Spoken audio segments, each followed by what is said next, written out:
আরো একবার সবাইকে স্বাগত আমাদের ইজি স্কাই চ্যানেলে।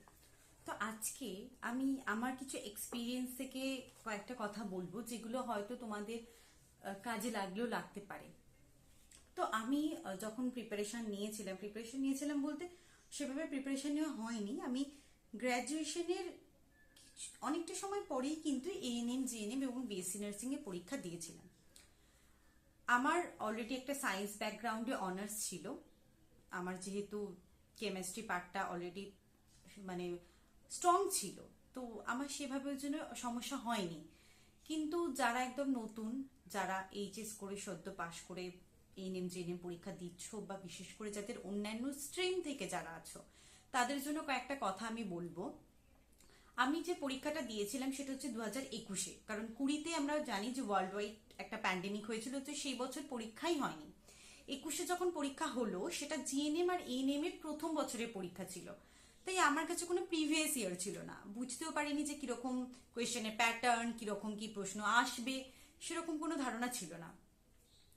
তো আমি এমনিতে যেহেতু বিএসসি নার্সিং এর প্রিপারেশন নিচ্ছিলাম, আমি সম্পূর্ণ বাড়িতে পড়তাম এবং আমার কন্টেন্ট বলতে হাতের কাছে যেসব পাঠ্য বই ছিল সেগুলোই ছিল, কারণ তখন আমার কাছে স্মার্টফোন ছিল না এবং ইউটিউবের যে এতটা রমরমা, এত কন্টেন্ট অ্যাভেলেবিলিটি, এগুলো তখন এতটা ছিল না।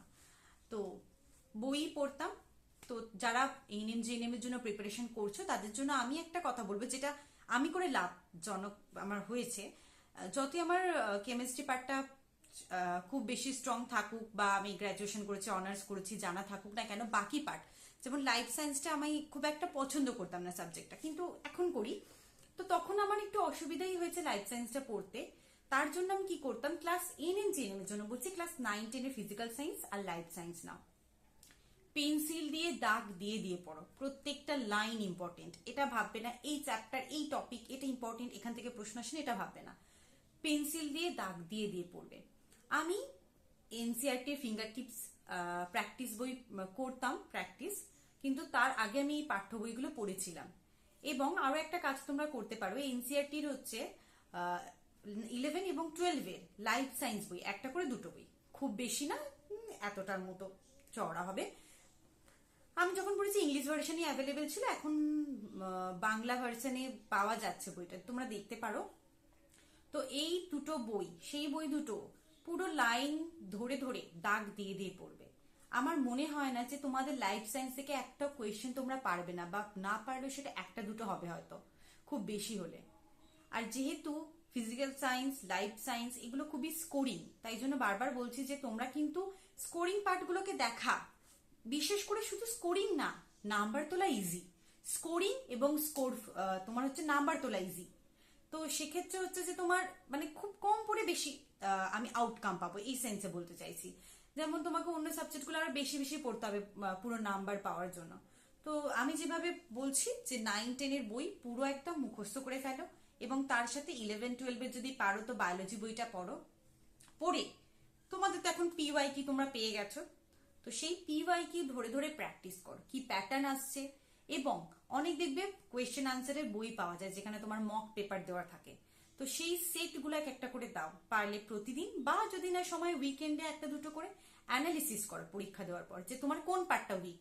হতেই পারে যে তোমার ফুডের পার্টটা উইক, ভিটামিনস এর পার্টটা উইক, বা হতে পারে তোমার অ্যানিমেল কিংডমের পার্টটা উইক, বা ফিজিক্যাল সায়েন্সে তোমার লাইটের পার্ট উইক হতে পারে, ম্যাগনেটিজম উইক হতে পারে, কেমিক্যাল বন্ডিং উইক হতে পারে। যেখানে যেখানে উইক, যে যে টপিক উইক, সেই সেই টপিকগুলো পড়ো। পুরো একটা চ্যাপ্টার যখন তুমি পড়ছো সেটাতে সমস্যা মানে অন্য একটা মানে পুরো ভিডিও দেখে নিলে এরকম এরকম করবে না। ধরো তোমার আইসোটোপ আইসোমারের সমস্যা হচ্ছে, সেইটুকু টপিক দেখবে।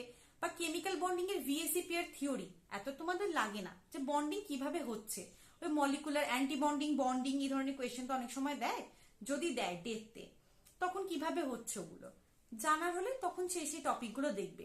আদারওয়াইজ খুব ডেপথে পড়ার দরকার নেই, শুধু টেক্সট বুক পড়বো।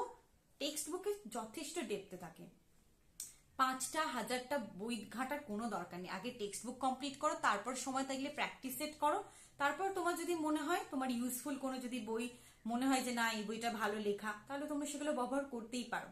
কিন্তু আমি বলবো, মানে আমি নিজের অভিজ্ঞতা থেকে বলছি, এই পরীক্ষাগুলো এতটা মানে হাইফাই না যার জন্য তোমাকে খুব আকাশ পাতাল ভাবতে হবে, খুব আকাশ পাতাল চিন্তা করতে হবে। তোমাদের সম্ভবত টেন্টেটিভ জুন মাসে পরীক্ষা, এখনো অনেক সময় আছে। তোমরা আগে সাবজেক্টকে দেখতে পড়ো। এমসিকিউ টাইমের মধ্যে করা বা হাতের প্র্যাকটিস যেটা বলছো সেটা 1 মাসেও হয়ে যায়। তোমাদের সময় থাকলে তোমরা করতেই পারো, কিন্তু সেটা নিয়ে চাপ নিও না। আগে সাবজেক্টটাতে দেখতে পড়ো, কারণ বাই চান্স কোয়েশ্চেন যদি একটু ঘুরিয়ে দেয় তখন কিন্তু সমস্যা হয়ে যাবে। যদি আমাদের ডেপথে না থাকে, এমসিকিউ জাস্ট মুখস্থ করে রট লার্নিং করলাম, যে কোনো কম্পিটিটিভ এক্সামে একটা কথা সবসময় তো মনে রাখবে যে রট লার্নিং করাটা একদমই কিন্তু মানে তোমার খুব একটা বেশি সাহায্য যে তোমাকে করবে সেটা কিন্তু নয়। তো এখন সুযোগ আছে তোমার কাছে, পড়ার মতো সময় আছে, তোমরা টেক্সট বইটা ভালো করে পড়ো, পড়ে কোয়েশ্চেন আনসার প্র্যাকটিস করো। দেখবে সাঁতরা পাবলিকেশন বা অন্যান্য অনেক পাবলিকেশন এএনএম জিএনএম এর জন্য অনেক বই পাবলিশ করে, তারপর সেগুলোকে প্র্যাকটিস করো। প্র্যাকটিস ইজ ম্যান্ডেটরি, বাট তার আগে subject knowledge is also required. যদি সাবজেক্ট নলেজ না থাকে কোনোভাবেই কিন্তু পারবে না, ঠিক আছে?